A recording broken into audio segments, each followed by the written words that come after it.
नमस्कार, मैं रुचि जनसंदेश टाइम्स देख रहे हैं आप। बिहार में जातिगत जनगणना के आंकड़े जारी होने के बाद देश की सियासत में संग्राम मचा हुआ है। बिहार में जातिगत जनगणना किए जाने के बाद अब यूपी में भी इसकी मांग तेज हो गई है। बीजेपी के साथ साथ एनडीए के कुछ सहयोगी दलों ने भी यूपी में जातिगत जनगणना की मांग रख दी है। जातिगत जनगणना पर मचे संग्राम के बीच बीजेपी नेता और केंद्रीय मंत्री संजीव बालियान ने तो पश्चिमी यूपी को अलग राज्य बनाने की मांग को लेकर अपनी ही पार्टी के सामने एक बड़ी चुनौती खड़ी कर दी है। उत्तर प्रदेश में समाजवादी पार्टी के मुखिया अखिलेश यादव लंबे समय से इसकी मांग कर रहे हैं। ऐसे में अब सवाल उठने लगा है कि क्या बिहार के तर्ज पर यूपी में भी जातिगत जनगणना होगी? क्या यूपी के सीएम योगी आदित्यनाथ पर अब जातिगत जनगणना को लेकर दबाव डाला जा रहा है? आखिर ये बालियान कौन है जिन्होंने यूपी को विभाजित करने का सियासत में उबाल ला दिया है?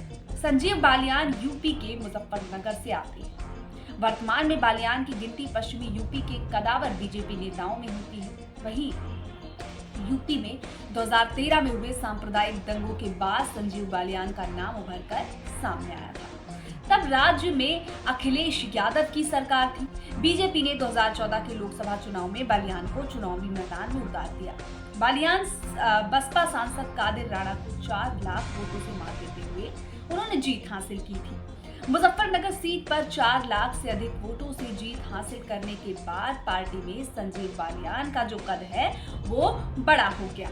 बालियान को बम्पर जीत का इनाम भी मिला और बीजेपी ने उन्हें बता दें आपको कि उनके इनाम के तौर पर बीजेपी ने उन्हें केंद्रीय मंत्री बना दिया। 2019 के लोकसभा चुनाव में बीजेपी ने उनको एक बार फिर मुजफ्फरनगर सीट मैदान में उतारा।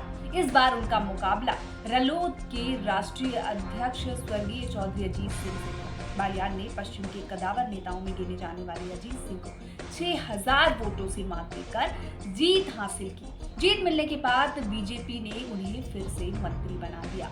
एक के बाद एक 2 बड़ी जीत हासिल करने के बाद पार्टी में संजीव बालियान का कद बढ़ता गया। विधानसभा चुनाव में उन्होंने अपने क्षेत्र में बीजेपी को अपने दम पर जीत दिलाई। अब आप ये भी जान लीजिए कि क्यों बार बार उठती है यूपी को बांटने की मांग। दरअसल यूपी को बांटने की मांग बहुत पुरानी है। कभी इसे 4 हिस्सों में तो कभी 3 हिस्सों में बांटने की मांग रहती है। इसके अलावा बता दें कि इसके लिए आवाज सबसे ज्यादा पश्चिम यूपी से उठती है। पश्चिम यूपी के लोगों का मानना है कि बड़ा राज्य होने की वजह से लोगों को कई तरह की दिक्कतों का सामना करना पड़ता है।